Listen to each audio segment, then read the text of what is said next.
Welcome to my channel, The World of Science Fiction. Don't forget to like and subscribe to the channel. The aftermath of the battle hung over the stars like smoke. Wreckage floated across the void, shattered bits of Orc metal, Union plating, and void-borne tissue, all suspended in the quiet hum of a recently sealed rift. Jason sat in the Omen's war room, eyes fixed on a rotating map of the galaxy, now riddled with new scars, systems destabilized, jump points corrupted, and one glaring truth pulsing at its core. The war had already begun. Naomi entered, data pad in hand.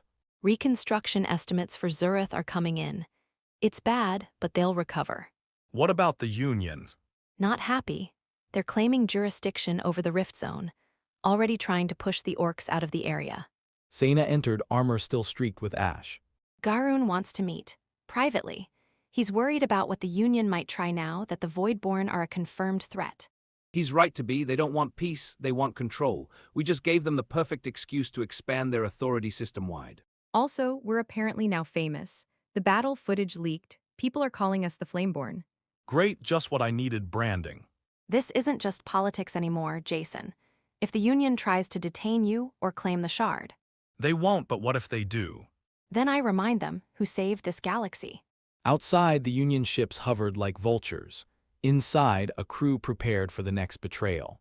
The council chamber aboard the Union flagship Meridian was pristine, calculated, a place where truth went to be reshaped, filed, and buried beneath security clearances. Jason entered flanked by Seyna and Alex, leaving Mark and Naomi back aboard the Omen. At the far end of the chamber, Director Vanto stood waiting, flanked by armed guards in ceremonial black. His expression was unreadable, but his eyes flicked to Jason's chest like a man assessing a bomb no longer behind glass. Jason Armitage, hero and fugitive, carrier of the Shard. Nice to see my title gets longer every time we meet. What you did at Zurith saved lives, but it also caused a shift, politically, militarily, existentially. The only thing that shifted was who has leverage now, and you don't like not holding it. One of the guards stepped forward, but Vanto waved him off. I'm not here to threaten. I'm here to offer a resolution, one that ensures peace and prevents panic. Jason folded his arms ready to listen. Vanto tapped a console. A hologram appeared of a secure facility, deep space, armored, shielded, floating in a pocket between systems. The Union proposes we relocate the Shard, remove it from your possession and place it in a neutral containment station, monitored, studied, secured. You want to lock me up again? You've become unstable, Jason, whether you know it or not. The construct at Zurith didn't react to Seyna or to Naomi. It reacted to you. That makes you a variable we can't leave unchecked. Alex stepped between them. So your peace plan is prison. It's protection. You may not always be in control. And neither will you. This meeting's over.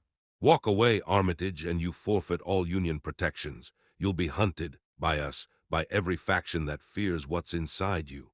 Jason paused, then looked back. Then let them hunt. I'll show them what fear really looks like. Back aboard the Omen, the mood had changed. Tense, watchful, like the silence before a planetary storm.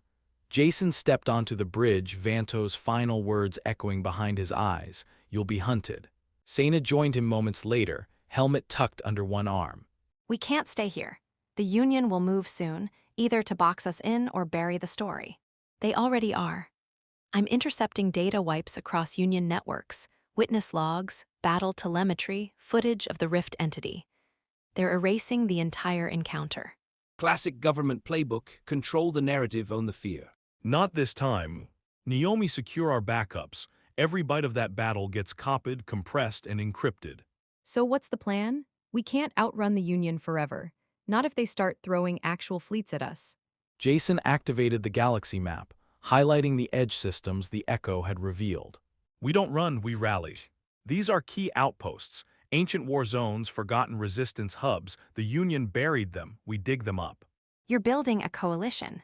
Not just Orcs, anyone who's tired of being lied to, anyone who remembers the war and knows it's not over. I just got a ping from the Caldrith system.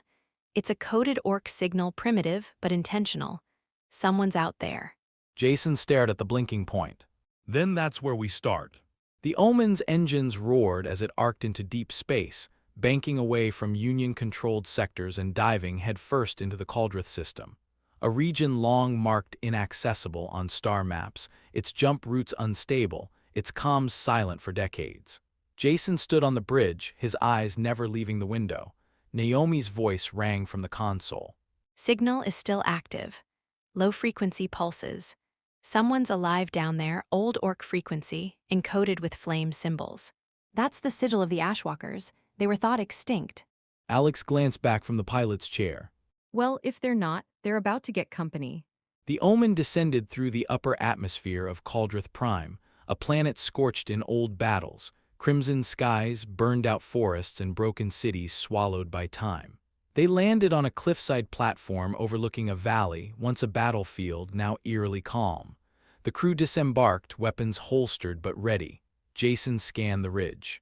There, a group emerged from the haze, armored orcs, taller and broader than Seyna, their weapons primitive but their posture disciplined.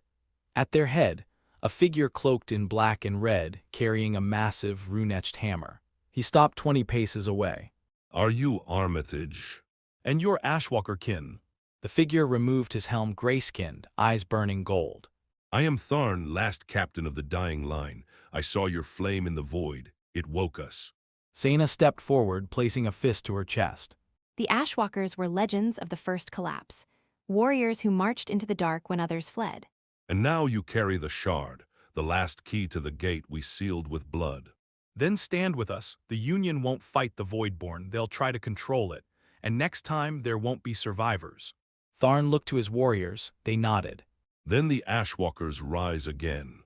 With the Ashwalkers sworn, the valley echoed with chants of old war songs, orc voices rising like drums beating from the bones of the earth. Back aboard the Omen, Jason stared at the growing web of allies forming across the galaxy, dots on a map that now pulsed with potential. Naomi patched into the last fragment of the Ashwalker data core. Her screen flickered, revealing a message buried under 1,000 encryption layers. Jason, you need to see this. He crossed to her terminal, the image sharpened. It was Jarrus, but not just a memory. This was a full simulation, a failsafe left behind. If you're seeing this, then the seal is breaking. I left pieces of myself scattered across the stars, hoping the next echo would rise with more than just memory, with conviction. Jason clenched his jaw. The Voidborn didn't end, we only paused them. And the Union never wanted peace. They wanted control of the chaos. The echo flickered, turning toward him, as if it could see him. You must choose not just what to save, but who you're willing to become to save it. Jason stepped back, breath caught in his throat. Mark leaned in. So we've got a ghost general, a ticking time bomb in your chest, and a shadow war about to blow open every faction from here to the core. Seyna stood behind Jason. You're not Jarrus, but his legacy is now yours. What you do next defines it. Jason turned back to the galaxy map. The Ashwalkers, the Orcks, the Rebels, the Ghosts, the Hunted, the Forgotten, he clenched his fist. Then let's give them something worth remembering.